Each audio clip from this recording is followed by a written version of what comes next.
വിട്ടോ വിട്ടോ വിട്ടോ. നിങ്ങൾക്ക് ഇതുവരെ നീ അല്ലെങ്കിൽ എന്റെ ബാക്കിൽ കൂടെ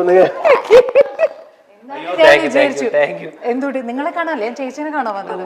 എനിക്ക് നിന്നെ കാണാലോ. നീ ചേച്ചിയെ കാണാൻ വന്നപ്പോ എനിക്ക് നിന്നെ കാണാൻ. ഞാൻ എന്റെ അടുത്ത് ഇങ്ങനെ പറഞ്ഞു പാലാരിവട്ടത്ത് ഇങ്ങനെ രമ്യ ചേച്ചി ഉണ്ട്, അപ്പൊ ഞാൻ വിചാരിച്ചു രമ്യ ചേച്ചിനെ കാണാൻ. അല്ലാതെ നിങ്ങളെ കാണാൻ ആരെങ്കിലും ഇവിടെ വരെ നീ ആയിരുന്നു കുറച്ചുകൂടെ കണ്ണി പൊത്തി ഒന്നുകൂടെ കുറച്ചും കൂടെ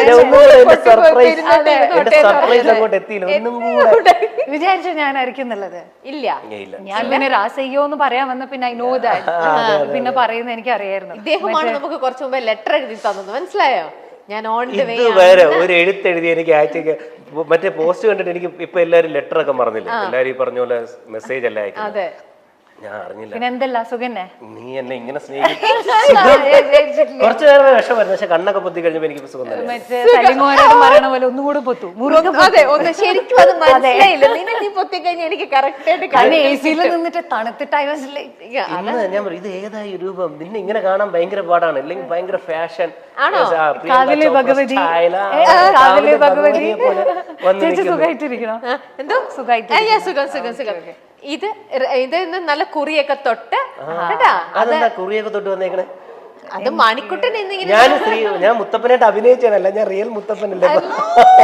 അത് ഞങ്ങളുടെ നാട്ടിലാണ്, ഞാൻ കണ്ടിട്ടുണ്ടായിരുന്നു. നാട്ടിൽ പോയപ്പോ ഇങ്ങനെ ഒരു പോസ്റ്റർ ഒക്കെ ഉണ്ട് അവിടെ പറശ്ശിനിയില്. അവിടെ ഐ ഫെൽ വെരി യുനോ ഞാൻ പറയണമെന്നുണ്ടായിരുന്നു, വെരി പ്രൗഡ് ഓഫ് യു. അങ്ങനെ ബിക്കോസ് മുത്തപ്പൻ എന്ന് പറഞ്ഞത് അത് ഞങ്ങളുടെ അവിടെ തന്നെയാണോ?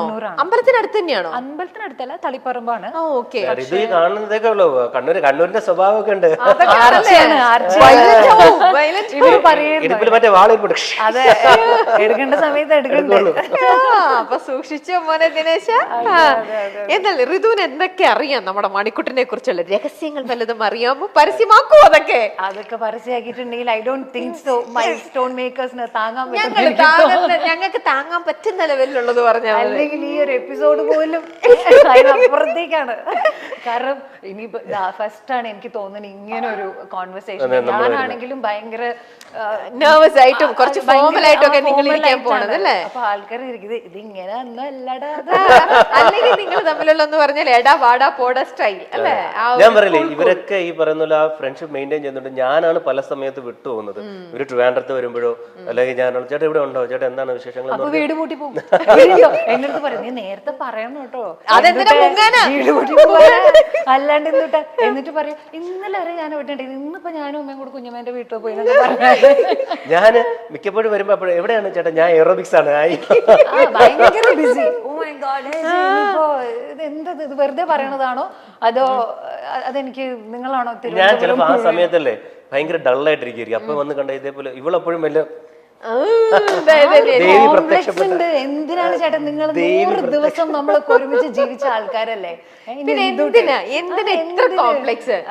എന്തിനാ മണി ഇത്ര കോംപ്ലക്സ്? അതിന് 100 എത്ര ദിവസം ചോദിച്ചാലും ഞാൻ എപ്പോഴും എന്നെ ഏറ്റവും നല്ല രീതിയിൽ പ്രത്യേകിച്ച് സ്ത്രീകളുടെ മുമ്പിൽ ഞാൻ അവതരിപ്പിക്കുകയുള്ളൂ.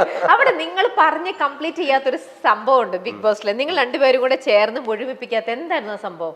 എന്താണ് നമുക്കത് വീഡിയോയിലേക്ക് നോക്കിയാലോ എന്താണെന്ന് പറ്റി പറയുകയാണെങ്കിൽ ആരൊക്കെ ഋതുവിനെ കളിയാക്കി പാട്ട്, മറ്റേ പാട്ടിന്റെ പേരെന്താ, രസയ്യോ, ആ പാട്ട് കേട്ട് മടുത്തു എന്ന് ആര് പറഞ്ഞാലും എന്നെങ്കിലും ഋതുവിന് അത് പാടണമെന്ന് തോന്നുന്നെങ്കിൽ എന്റെ ചെവിയിൽ വന്ന് പാടുക.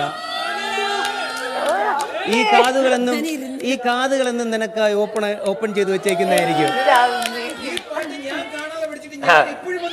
അത് ഋതുവിന്റെ എക്സ്പ്രഷൻ കേട്ടോ, അവന്റെ ഒരു കാത്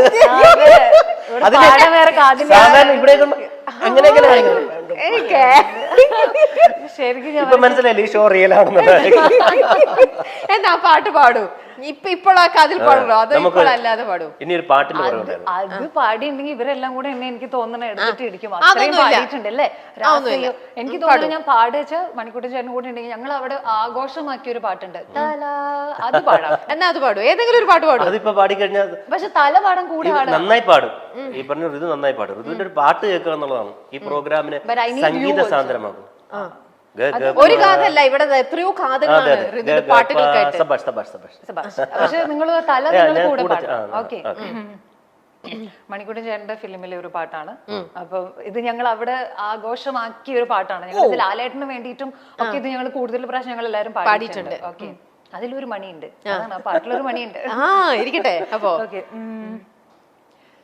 നൊമ്പരം കളയും നാളം നീ, സ്നേഹമണിനാദം നീ, ജീവിതം വെറുതെ വാടുമ്പോൾ കുമ്പിളിൽ നിറനിറയെ നീ തുള്ളിത്തുള്ളും മധുവല്ലേ, നീയുള്ളിനുള്ളിൽ നാനവല്ലേ, നീ തീരത്തുള്ള തണലല്ലേ, എരിന്റെ തിരിയേ നല്ലിടയനു നീ.